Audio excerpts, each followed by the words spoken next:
Olá pessoal, tudo bem com vocês? Sejam todos muito bem-vindos aqui ao Clube dos Dividendos. Eu sou o Bruno Mazzoni e hoje vou trazer uma atualização para vocês da Gerdau. Vou comentar bastante sobre Goal 4, especificamente aqui nos dividendos, porque é, dentre as ações negociadas da Gerdau, a mais escolhida por pessoas físicas quando querem dividendos. O yield é maior ali. Tá? Depois nós vamos na análise gráfica, talvez eu tenha tempo para mostrar a GGBR também. Tá? Então o vídeo aqui vai ser dos fundamentos da Gerdau, já atualizando o segundo trimestre. Posso percorrer pelas commodities rapidamente, mas um pouquinho da tese de investimentos, evolução dos fundamentos, dividendos, Goal 4, tá? E aí nós vamos terminar ali com qual rendeu mais, GGBR 4 ou Goal 4.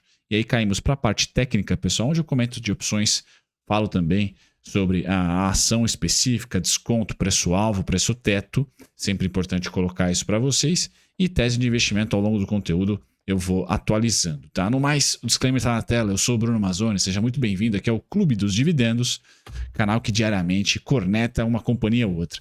Pessoal, Gerdau, o que nós estamos vivenciando aqui, né? Dentro do setor de siderurgia, tá? A Gerdau é a mais robusta, é que melhor vai defender, por exemplo, uma eleição do Trump, as tarifas, de repente, no aço, tá? Nas importações para os Estados Unidos, porque ela tem polo de produção por lá, tá? Recentemente, inclusive, ganhou nota de crédito muito importante, uma nota muito boa. Então ela tende a conseguir ali ter uma atratividade e já corresponde no seu EBITDA mais de 50% na sua operação na América do Norte.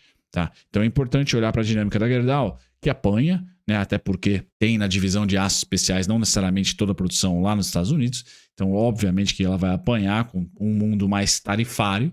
Tá? Mas em contrapartida, se o mundo vier a ser mais taxativo, mais protecionista, o preço do vergalhão de aço que está em queda, e eu posso mostrar para vocês ao longo desse vídeo aqui, o preço das commodities de maneira geral, mas vamos se tratar aqui do vergalhão de aço, plano, longo, etc. Eles vão ficar mais caros. Então as empresas não necessariamente vão ter que aumentar o volume de vendas para lucrar um pouquinho melhor, porque termos de troca devem ser mais agradáveis. Sempre que nós rumamos para um protecionismo maior, a tendência é dos preços aumentarem. Tá? Aqui no Brasil, a tese continua, né? A China, por decreto, vamos assim dizer, mas por estratégia de governo ali, está exportando aço. Tá? Então ela produziu bastante, agora está exportando e já temos ali várias falas de integrantes da maior siderúrgica do mundo, mas também integrantes ali do Comitê Econômico do Politburo, por exemplo, dizendo, olha, a gente está passando por uma crise bem aguda no quesito minério, aço, crescimento, infraestrutura, setor imobiliário, algo parecido com 2014 e 15, por exemplo. Então, escoar tem sido uma estratégia do governo chinês, sua moeda está bem desvalorizada, a atratividade é enorme, não só em produtos brutos, mas também de acabamento não muito refinado, como é o aço, os vergalhões de aço também, por exemplo, mas carros, enfim, tudo que a China resolve escoar, pessoal, ela vai ter uma atratividade de preços muito grande, por isso que a gente deve viver um momento nada de livre mercado para a indústria siderúrgica. Tá? Então, barreiras devem ser erguidas mundo afora, em algumas geografias, barreiras mais específicas, como carros elétricos, como algum produto específico, outras não, simplesmente para o aço, tá? Coisa que o Trump fez, por exemplo, em 2018. Tá? Algumas barreiras foram intensificadas ali entre 2017 e 2018, uma delas o aço. Trump chegou a taxar, se não me engano, 40% do nosso aço aqui. Tá?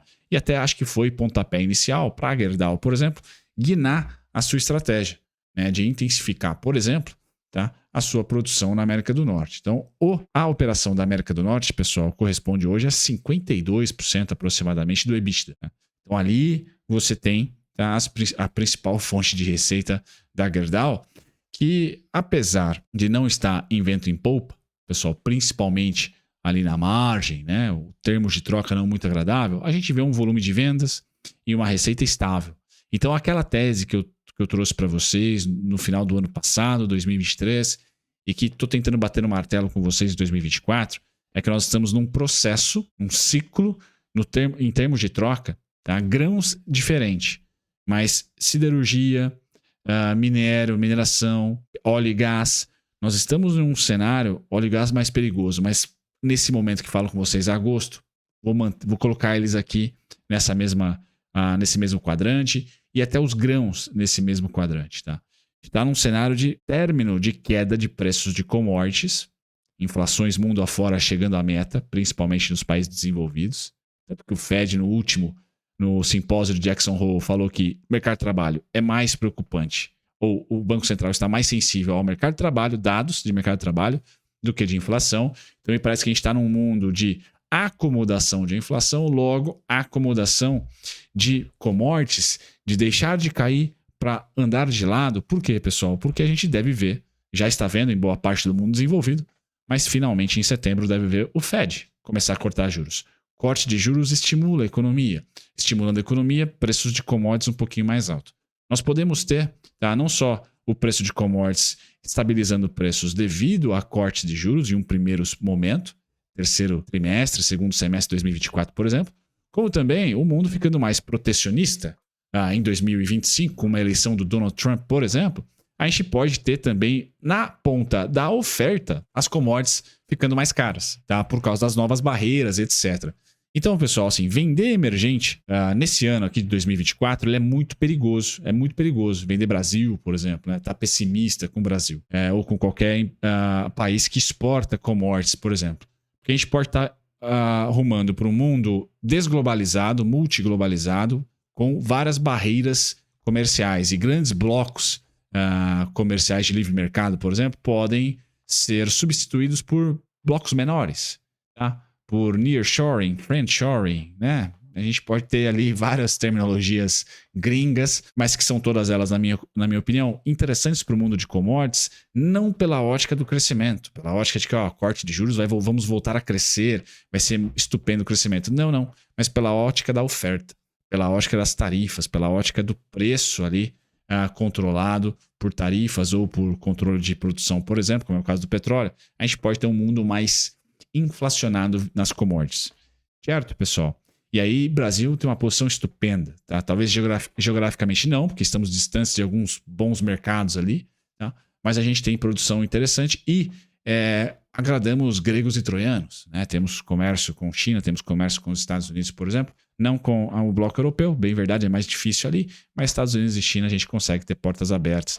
Então, assim, a Gerdau está bem posicionada, o Brasil também, tá? E se eu acertar, nós devemos ter um crescimento pífio, mesmo pós-corte de juros mundo afora, porém, preços mais inflacionados, trazendo inflações mundo afora, nunca a estarem abaixo da meta, preocupantes abaixo da meta, e sim, razoavelmente mais para a parte de cima da meta, do que no centro.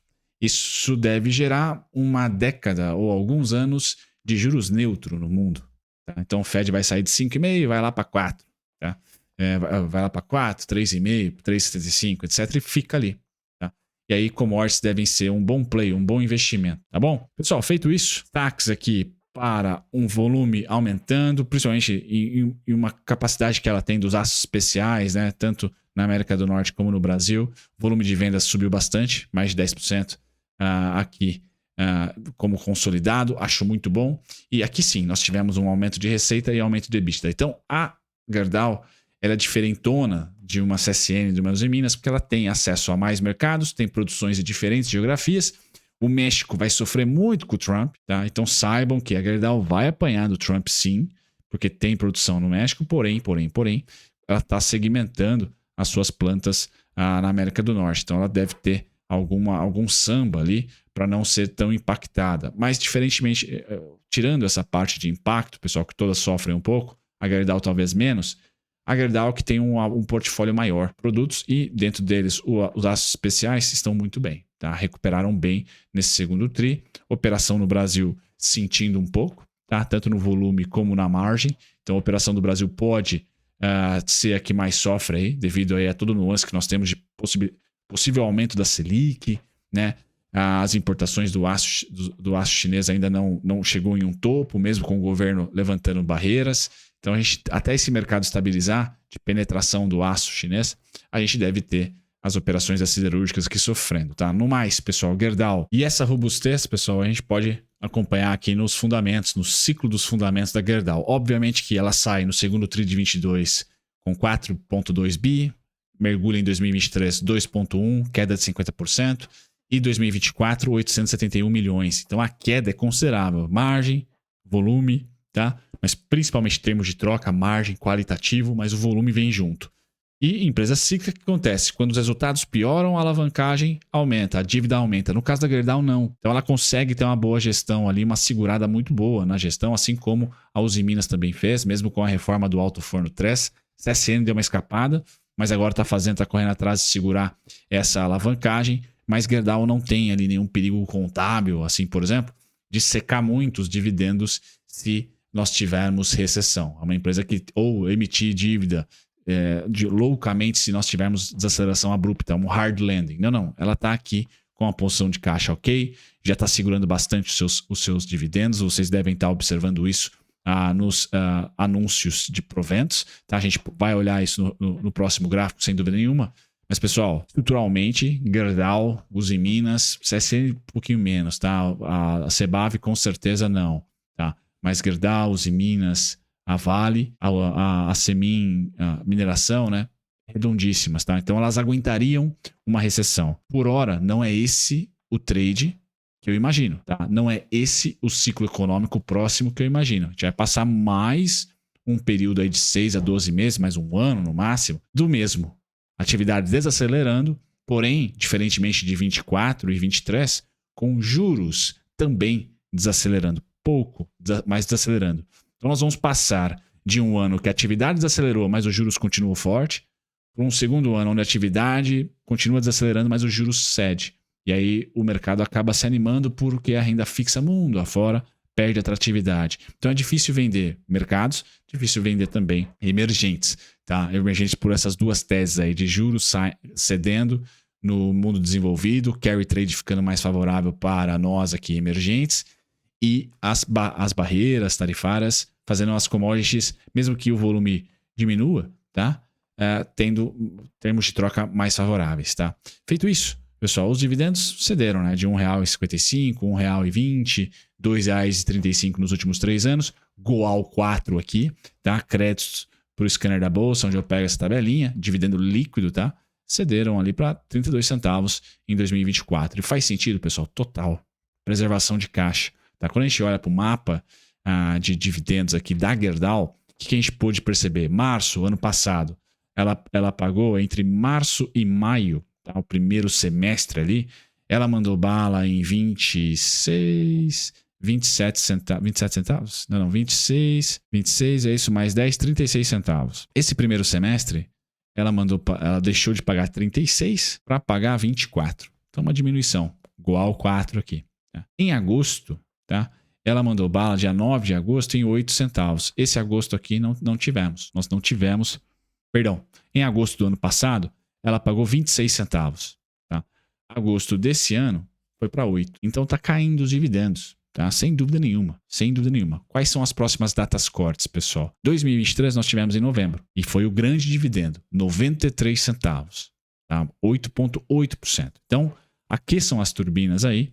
Tá? 93 centavos. Quem sabe, por que não 40 centavos? 43 centavos. 38 centavos. Algo desse tipo. Vamos fazer um chute aqui. Tá? Se ela pagar ali mais 30 centavos, vamos para 62 centavos. Tá? Se você quiser fazer um preço teto com 62, 65, 65 centavos ano, você vai ter ali um preço teto na Goal, tá? De 10,83. Quanto que ela vale hoje? 10,50.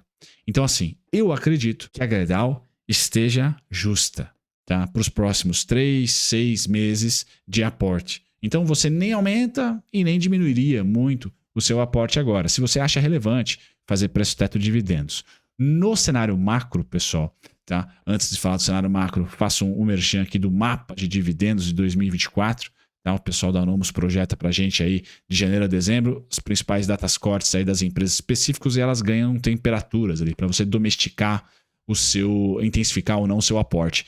Na Gerdau, novembro, pessoal, dia 17 de novembro do ano passado, foi esses 93 centavos, né? Foi a data corte, pago em dezembro. Então é um ótimo yield, 8%, quase 9% em menos de um mês e meio. Tá? Aqui, pessoal, rapidamente antes de entrar no mérito dos aportes, Gerdau ou GGBR ou Goal 4?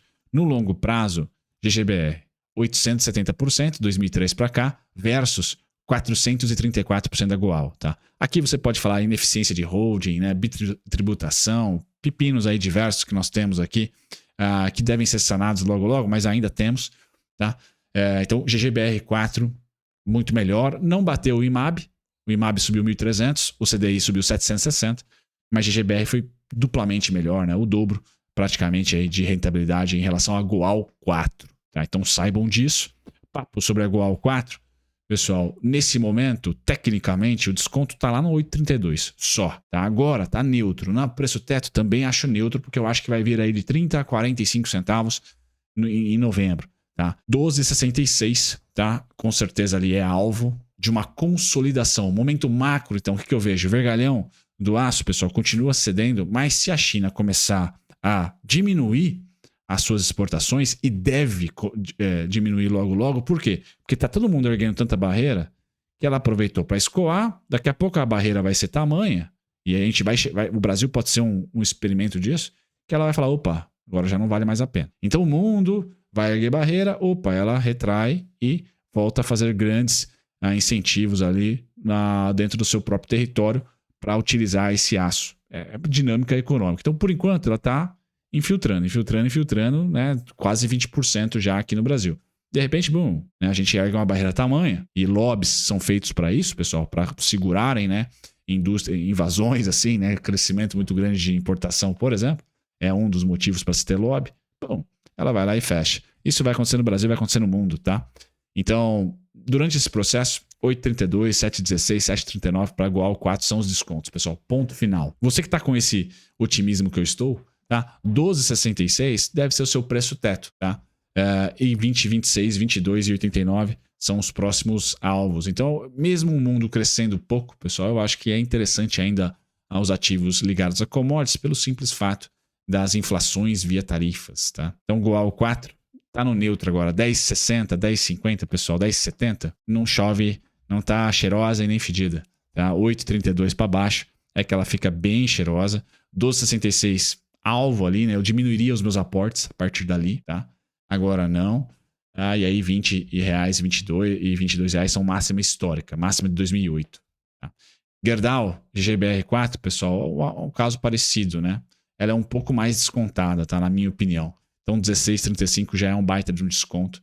Chegou lá muito próximo nos últimos meses.